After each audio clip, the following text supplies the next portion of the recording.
According to legend, a fortune in gold lies buried somewhere in America's Rocky Mountains. Imagine $33 million of gold bullion just waiting to be found. The only clue to the treasure's location is a cryptic map drawn by the sole survivor of a doomed expedition. His descendants seek the gold for almost 200 years. But just when it appears to be within their grasp, terrible events unfold. Rumor has it the treasure is actually cursed, and many people have died trying to find it. Disease, violence,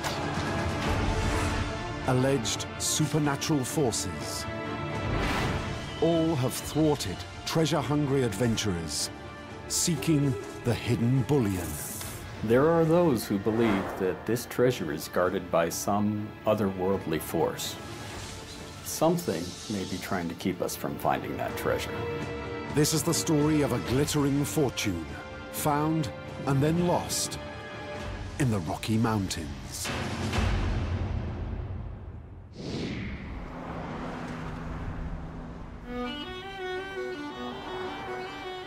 The story begins in 1993 in Colorado.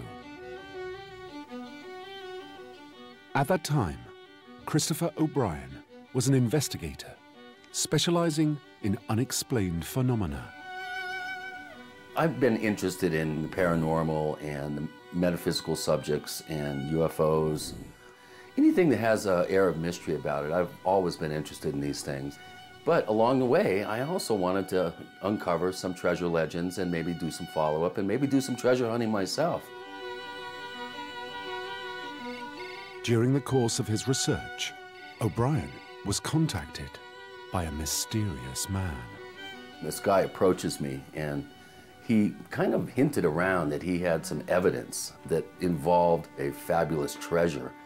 And he hinted around that he was involved in looking for this treasure, and I was very intrigued by this. And I kept in touch with him and set up a meeting so that we could talk about it more.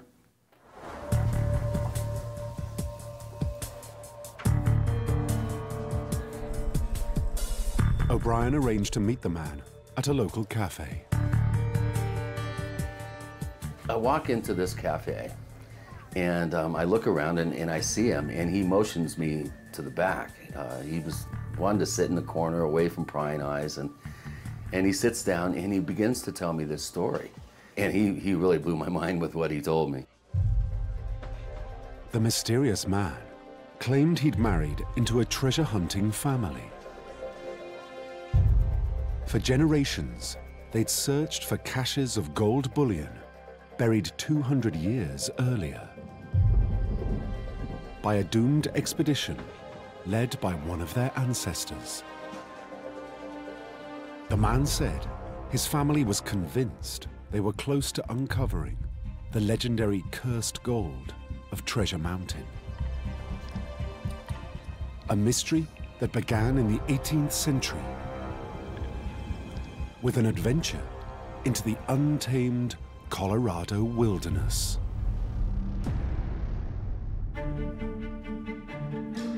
(1790), Louisiana. At that time, a vast Spanish-ruled area that stretched from the Gulf of Mexico to the border of present-day Canada.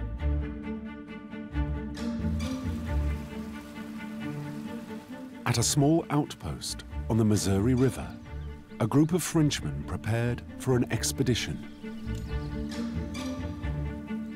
Their official mission was to survey the territory's mineral wealth. Unofficially, their plan was to journey to the Rocky Mountains and find fabulous new sources of gold.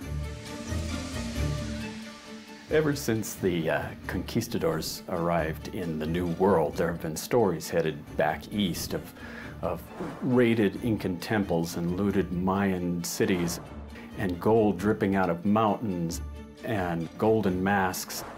And so these tales have been coming back to the East and back to Europe for quite some time at this point.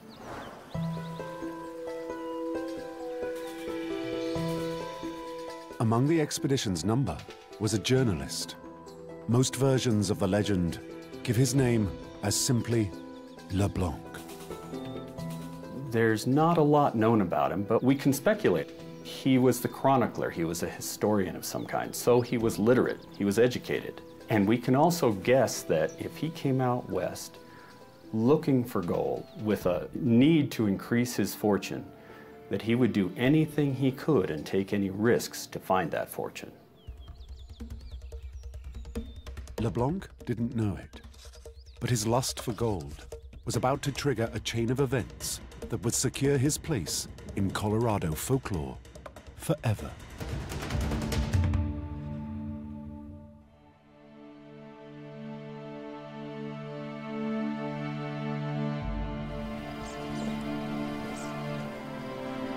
The expedition began its long journey westwards. LeBlanc and his men crossed the Great Plains, likely followed the course of the Platte River, and entered the Rocky Mountains.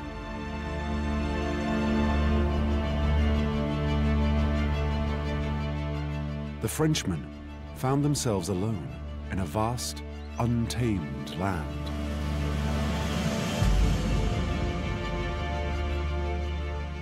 The west of the 1790s it's the frontier to the people who live in the east. They can't even wrap their minds around the enormity of it. They think they know how big it is, but they're not quite sure.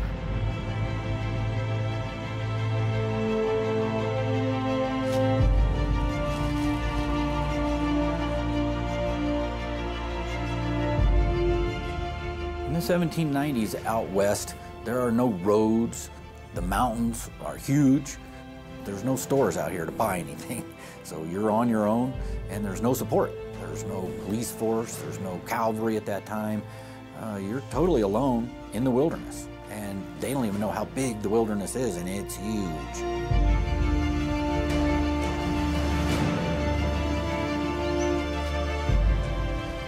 LeBlanc and his companions followed local waterways through Wolf Creek Pass and made camp in the shadow of a mighty mountain.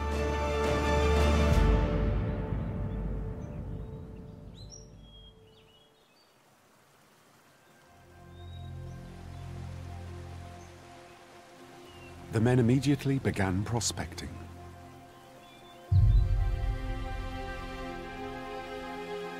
It's likely they panned in the local streams and found tiny gold flakes.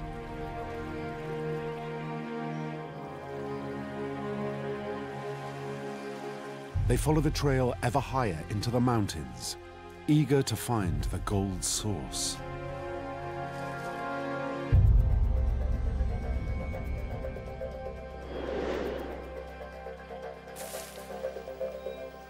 After weeks of searching, one of LeBlanc's party made a discovery.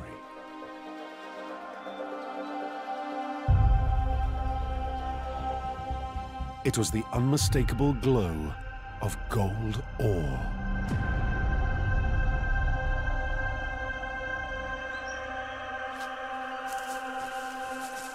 LeBlanc and his cohorts hit the mother lode, and it's beyond their wildest dreams. I can only imagine how they felt. Suddenly, the real prospect of becoming some of the wealthiest people they've ever met or ever heard of is right there in their hands, right before them. The Frenchman's next challenge was mining the precious metal out of the tough Colorado granite. In the 18th century, to get gold out of the ground is much more difficult than prospecting for gold. You're going to have to dig into that rock with a pick until your hands are blistered and you're bleeding and sweating.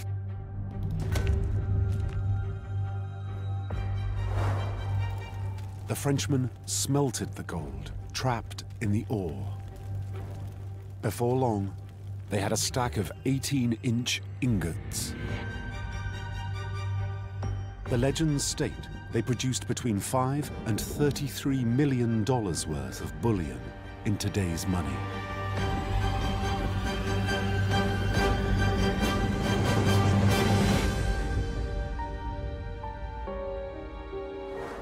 So in just a few months, this intrepid band of Frenchmen has left civilization, traveled across the wide expanse of the West, struck gold, and is now sitting on a king's ransom.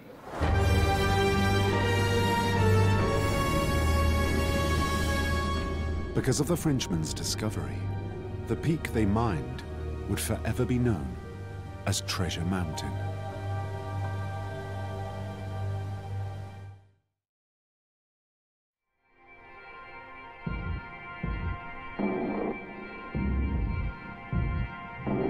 The Frenchmen mined for months.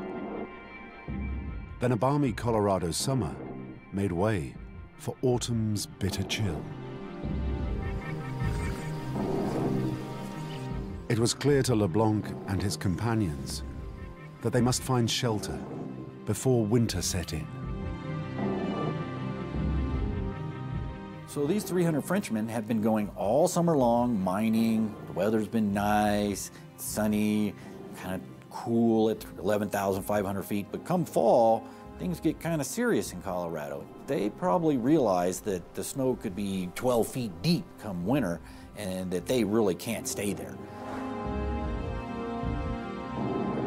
LeBlanc and his colleagues planned to spend the winter in the Spanish settlement of Taos, 120 miles away. The question was, what to do with their stash of precious bullion?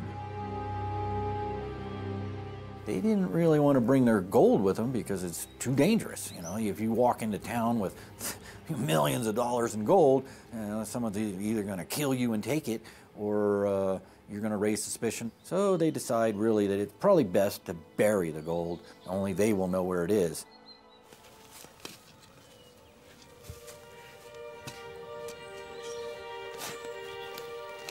The story goes, the Frenchmen decided to hide the gold in 3 separate caches. Concealed in secret locations, their fortune would be secure until they returned to claim it.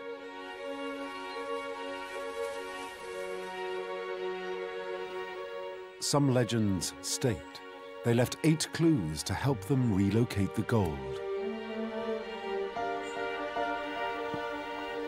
They then make markings in the area to remember where they've put it, with supposedly putting fleur-de-lis carvings on piles of rocks so they'll remember where their fabulous treasure is hidden when they come back in the spring. LeBlanc recorded the cache's locations and the positions of the markers on a secret treasure map.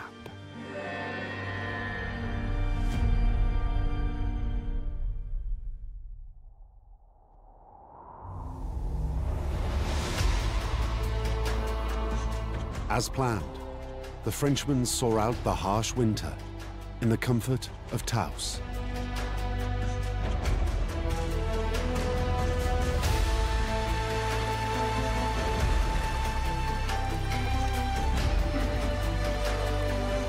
When spring arrived, they were eager to add to their already considerable wealth.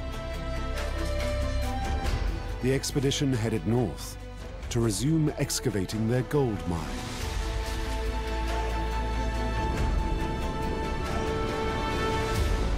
But it wouldn't be long before the curse of Treasure Mountain claimed its first victims.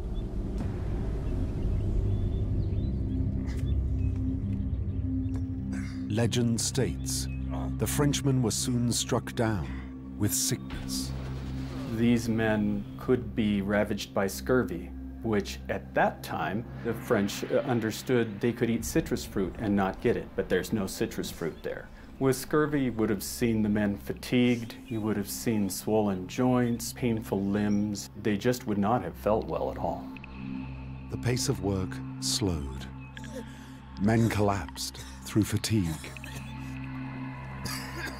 One retelling of the story states LeBlanc fed his sick companions a vitamin-rich infusion made from local nettles to ward off the sickness. But his efforts were too little, too late. His companions were riddled with disease.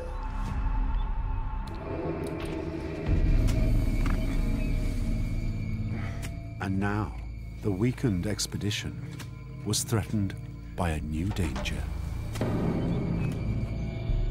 The local Native American Ute tribe was observing the Frenchmen. The Utes probably don't like watching these Frenchmen run all over the mountain, chipping holes in it, and possibly taking gold that they really thought was theirs. In fact, they are the landowners in their eyes. The Utes really don't like having somebody else stealing their stuff. It would be akin to having a stranger walk into your house and pop open your refrigerator and say, oh, this looks tasty and this looks tasty, and you'd stand there and put up with it? I don't think so. And neither did the Utes. And after a while, they became suitably incensed. The Ute warriors attacked LeBlanc and his companions.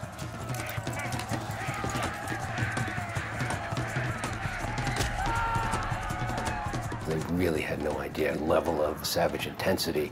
Arrows whizzing through the air everywhere, tomahawks, lances. You can imagine being one of these men, already fatigued, wondering what is going on. This came out of nowhere. It's an absolutely terrifying experience. These diseased miners that were all lethargic and really not up to par, they just can't hold their own. They're setting ducks for the Native Americans that are attacking them. And so most are killed right away.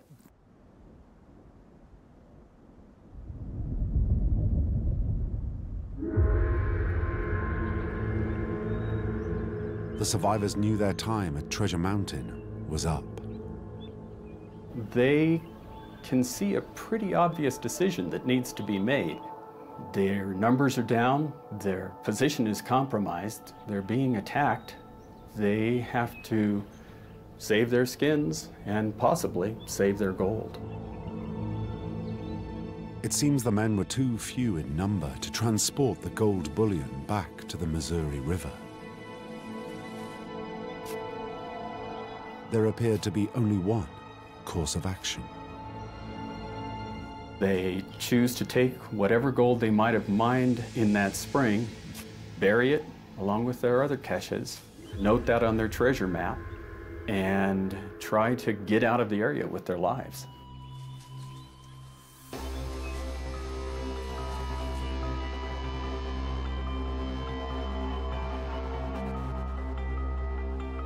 The men broke camp, striking east on the 700-mile journey back to the Missouri River. But they weren't safe.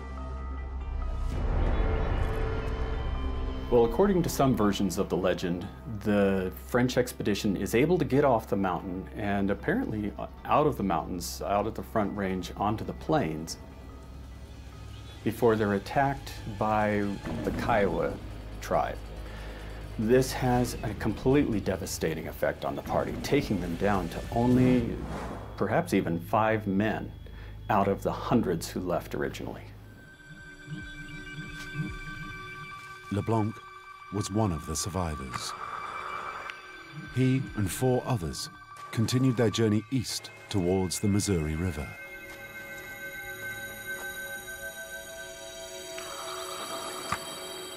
But without horses and short of food, their situation was desperate.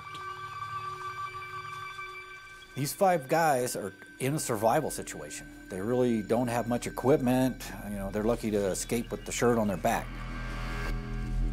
Many versions of the legend state the men ran out of food. Still hundreds of miles from safety, their only chance of survival appeared to be cannibalism.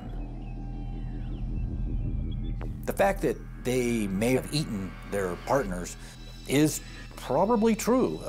You know, back then, if you didn't have any food and you were desperate, cannibalism, unfortunately, is a reality, especially back in those days when they didn't have much choice.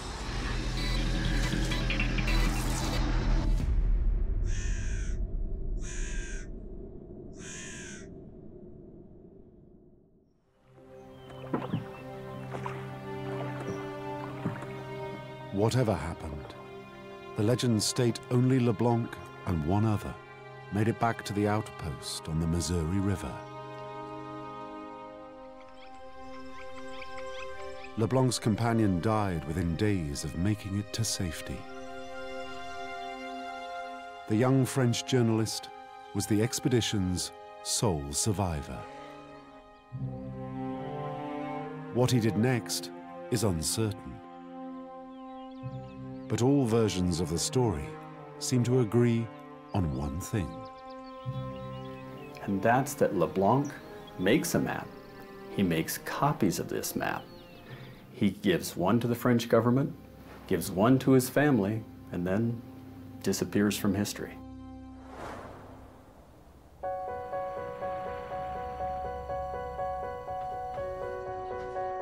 But as investigator Christopher O'Brien listened to the mysterious man, he would learn this wasn't the end of the quest to retrieve the French gold, nor the last time the curse of Treasure Mountain would strike.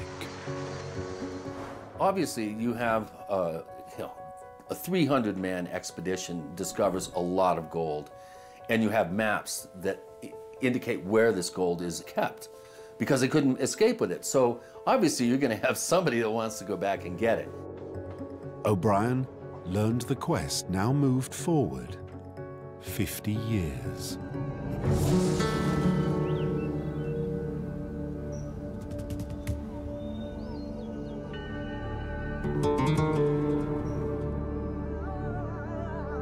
In 1840, a Frenchman arrived in a small town in present-day New Mexico.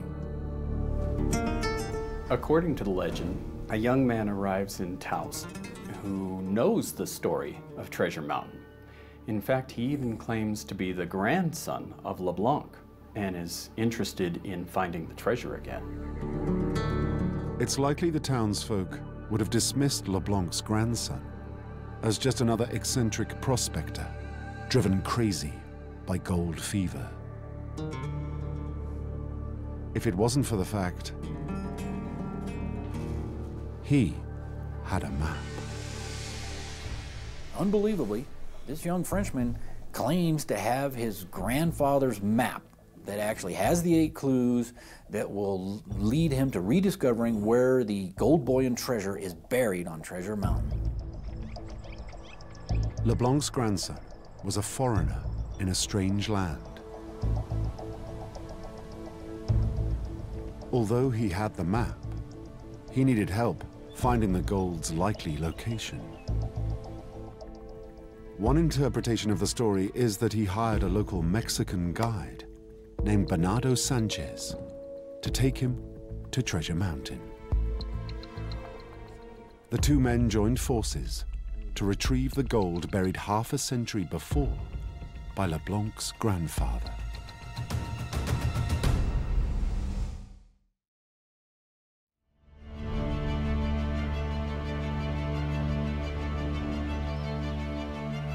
Sanchez led LeBlanc and his party of French miners into the mountains.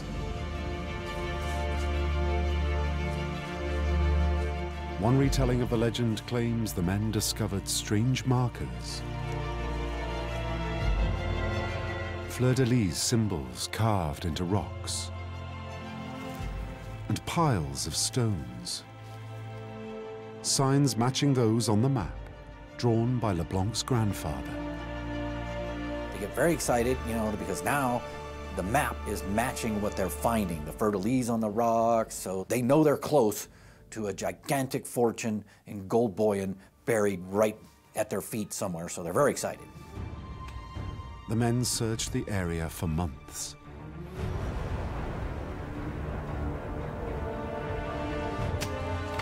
But they found nothing. Then, the curse of Treasure Mountain struck again.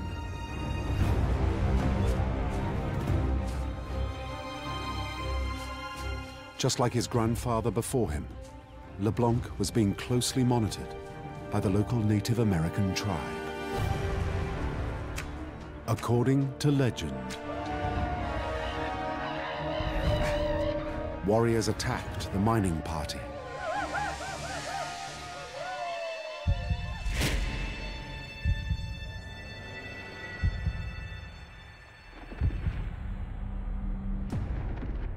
Leblanc's grandson was killed. Inside his jacket pocket was his grandfather's secret treasure map.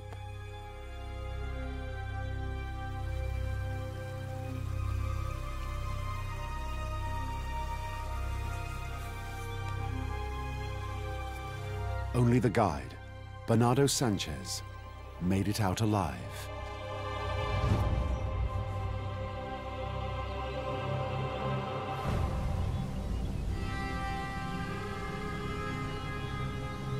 For the second time in 50 years, the curse of Treasure Mountain had thwarted the Leblanc family.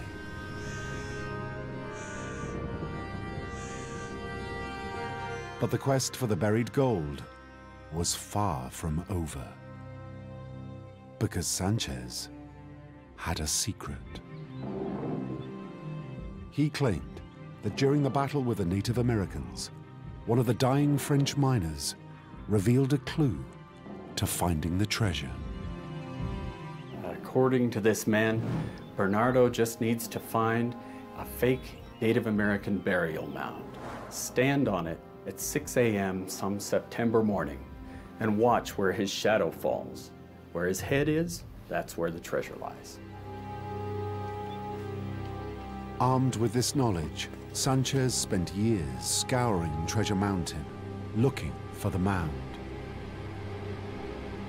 But he never found it. In time, the dying Frenchman's clue became just another part of the now famous Treasure Mountain story.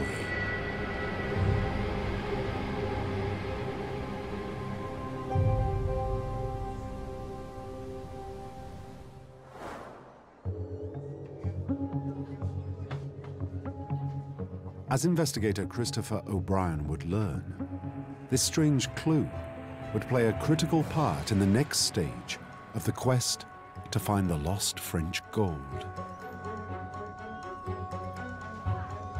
He discovered that 30 years after Leblanc's grandson's death, a new set of adventurers would take up the challenge.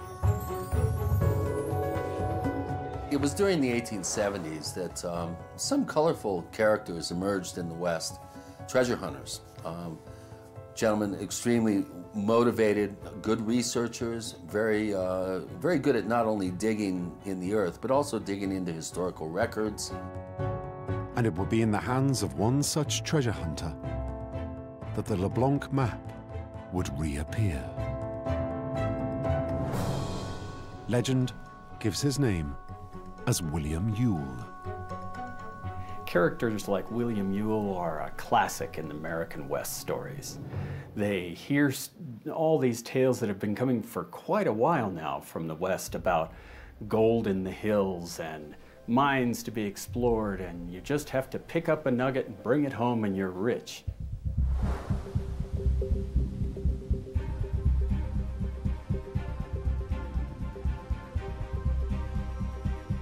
Ewell spent his days scouring the nearby valleys and mountains. His aim was to find the 8 clues marked on his tattered old map and the location of the mysterious mock burial mound.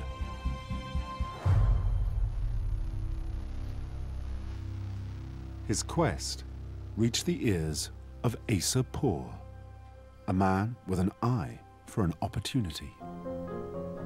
A successful prospector like Asa Poor actually goes out in the wilderness, looks at those different colored rocks, and finds the gold. He's successful. Asa Poor knows what he's doing, and he's shrewd, intelligent, and when he sees an opportunity, he goes after it. Ewell's quest for a mock burial mound linked to a fabulous lost treasure piqued Poor's interest. Because incredibly, Poor had found a mound that exactly fitted Ewell's description. each has something the other wants. William Yule has the map to the treasure of Treasure Mountain, and Asa Poor has the knowledge of this burial mound. So he knows this could well be the key to finding the treasure.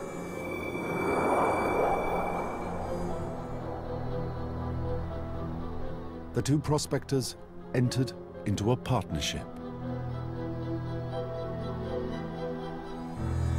and headed off to find the lost French gold.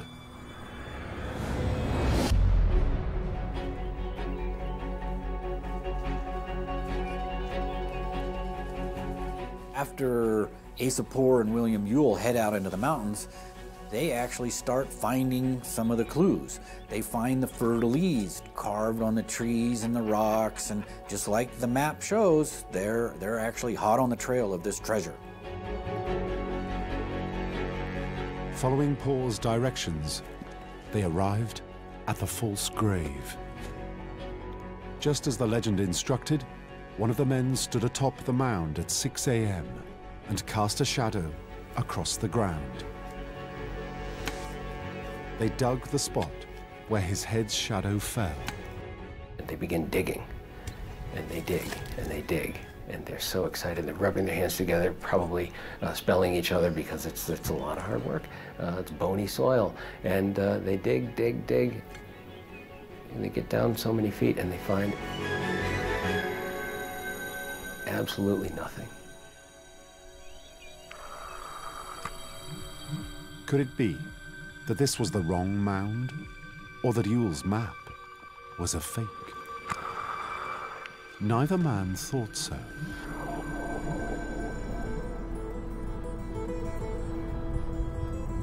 Asa Poor knew he and Yule must take a new approach. So at this point, Poor still doesn't give up. He now says that they will try something called mineral rods, equipment that's being sold at this time that at least claims to be accurate and be able to find the gold you're searching for, the ore, whatever you need. These machines that you can hold will find it for you.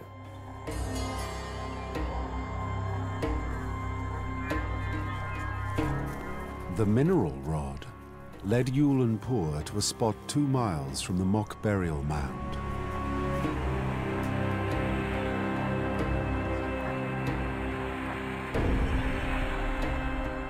The men immediately started digging.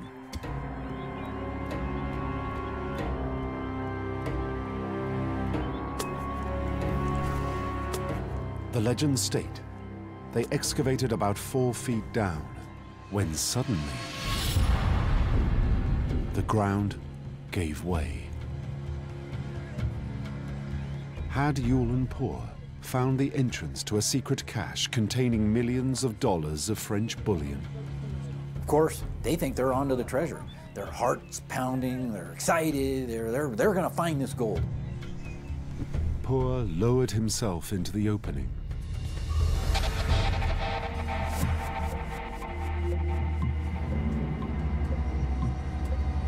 Incredibly, he found himself in a clearly man-made tunnel. He crawled down the shaft, keeping his eyes peeled for the distinctive glint of gold. He gets very excited at this point. I imagine his heart is just pounding a mile a minute. He's looking all over, he's looking for gold, he's trying to squint into the darkness, he works his way all the way to the end. But Poor discovered the chamber was empty.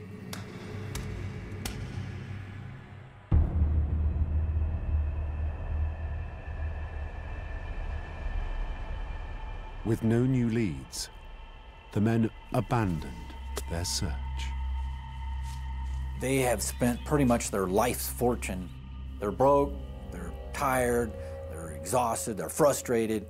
They finally just give up the search.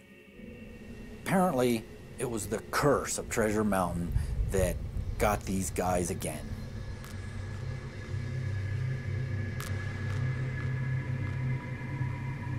But this treasure legend refused to die.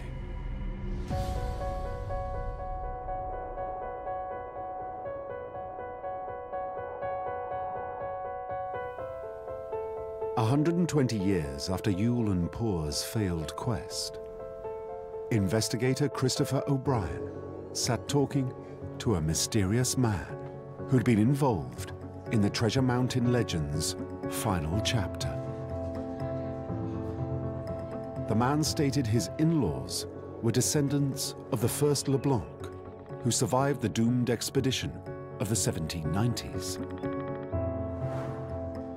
Then he produced something to back up his extraordinary claim.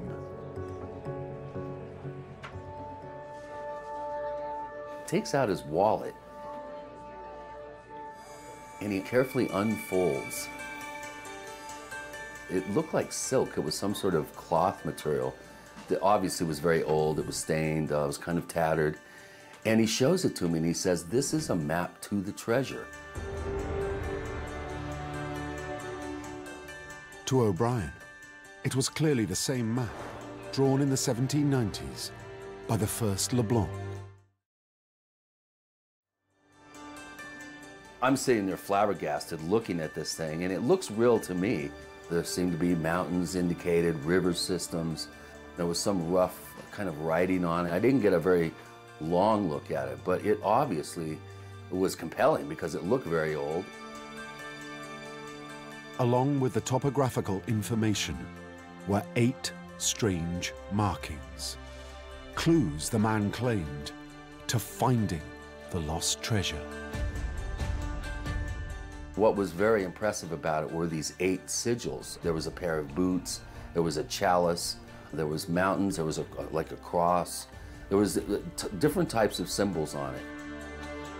The mysterious man told O'Brien his in-laws had found 7 of the 8 clues, and that he believed he'd recently found the 8th. So, of course, the first thing I do is I ask him, I say, you know, how did you find this 8th clue after the family's been looking at it, looking for it for generations? How did you find it? It's now the man told O'Brien an incredible story about the discovery of the final clue. And what happened next?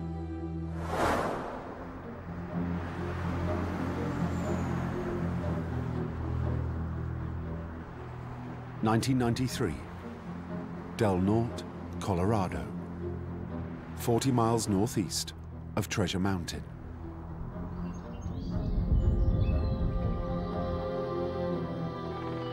The mysterious man was hunting elk in the woods.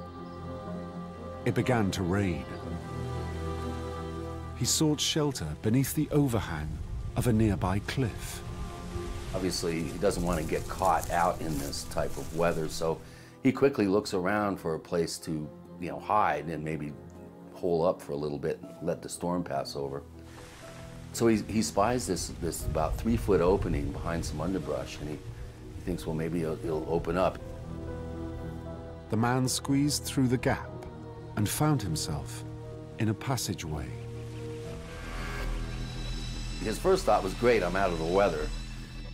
But then as he's sitting there, of course, like anyone, he got curious. And so he started to work his way back, and it goes into the mountainside about 20 feet.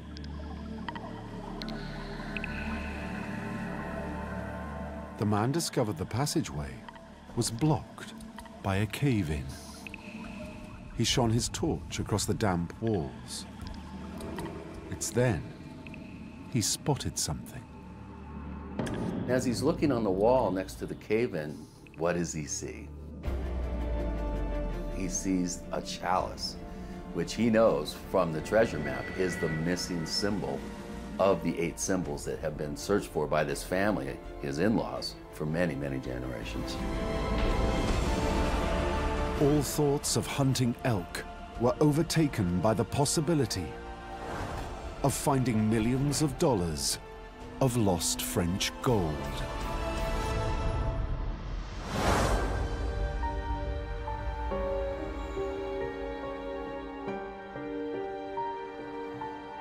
But there was a problem with the man's story.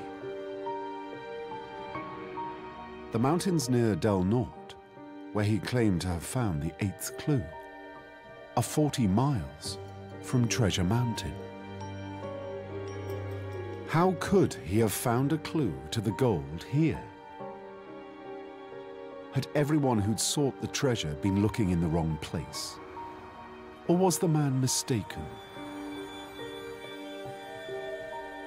There is one possible explanation how the two stories come together. Since the Del Norte area is on a direct path from where the LeBlanc party would have been running away from the Native American attack, the first one, they could have very well taken either all of the bullion or probably just some of it with them, and that gold was slowing them down. They could have very well buried it in this area that this mystery man is claiming he has found the 8th clue. So it was possible the French expedition buried a portion, if not all, their bullion at the site in Del Norte. And that LeBlanc crafted new clues to its location both on the ground and on his map.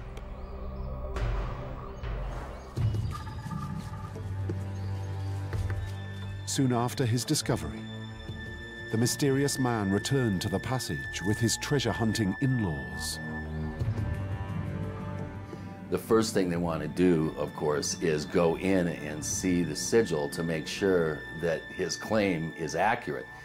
And the expert of the, I think it was the grandfather, goes in there, and the patriarch is looking at this symbol, and he looks at his grandson-in-law and agrees that you have found the lost symbol. The family began excavating the cave-in.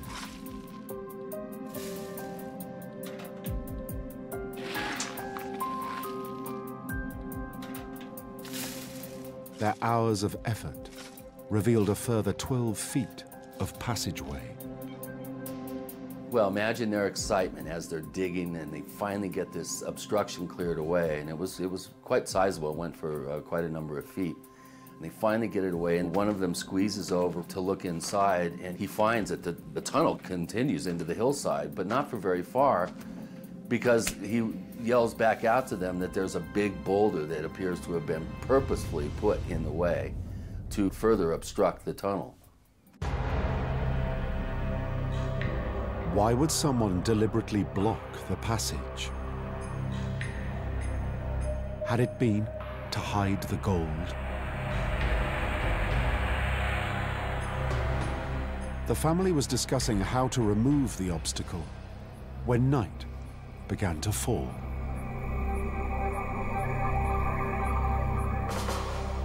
But they want to give it one more shot before it gets too dark to continue working. And they had brought some candles and they had flashlights, so they're going to give it one last shot.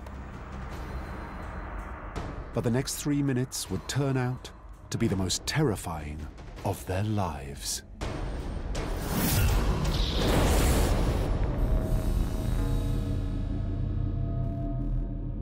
So he has this bundle of candles and he starts to place them going down the tunnel towards the end where the obstruction is. As he's putting the last candle down on the ground, a snake comes out of nowhere and fires at him and narrowly misses him. I've had this happen myself and I know how terrifying it is, and he backpedals out of there breathlessly. But he and his family were soon threatened by another malicious force. As he's coming out from out of nowhere, he's followed by a swarm of bats that are squeaking and acting very aggressively. Instead of just flying out of the entrance of the cave and taking off, they start dive bombing and attacking people, which is very uncharacteristic behavior for bats. And this is pretty freaky to everybody.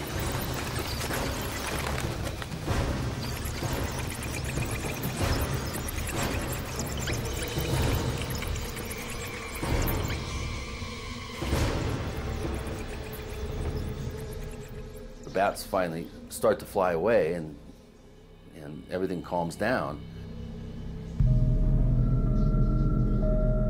So he starts to light the candle, the first candle at the entrance to the tunnel, And much to everybody's horror, the candle at the other end by the boulder, the last candle he had just placed before the snake came at him, that comes on. Now, I know this sounds incredible, but this is what he told me.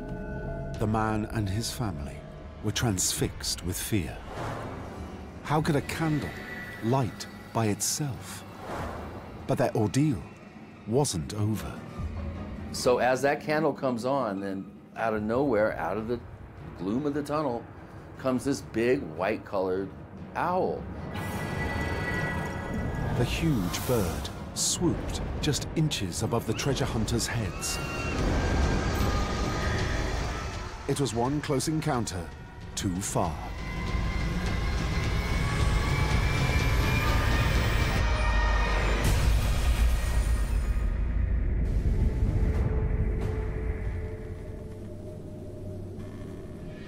This is a series of events that I think would scare anybody, but for people that are in this position, knowing that there's curses on gold and knowing some of the folklore around the area, several of them have said they will never, ever go back. They don't care how much gold is there, they will never go back to that particular location again.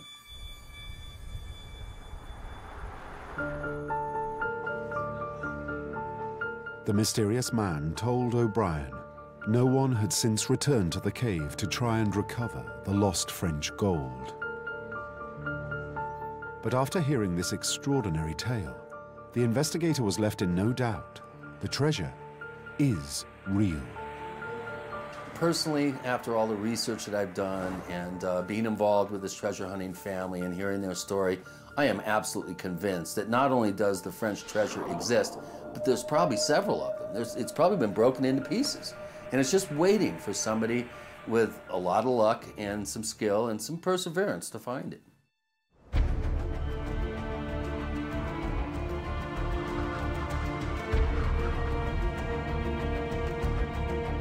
To date, no one has reported finding a fabulous cache of gold bullion, fitting the description of that in the Treasure Mountain legend.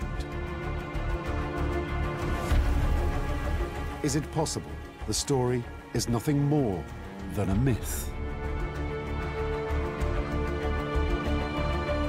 Is there any reason to believe the treasure is out there? Some of the treasure legends in Colorado, since they do have some historical basis, have actually been found. And if those treasures could be found, then there is a possibility that this $33 million, one of the biggest treasures ever buried in Colorado, is out there and will be found someday.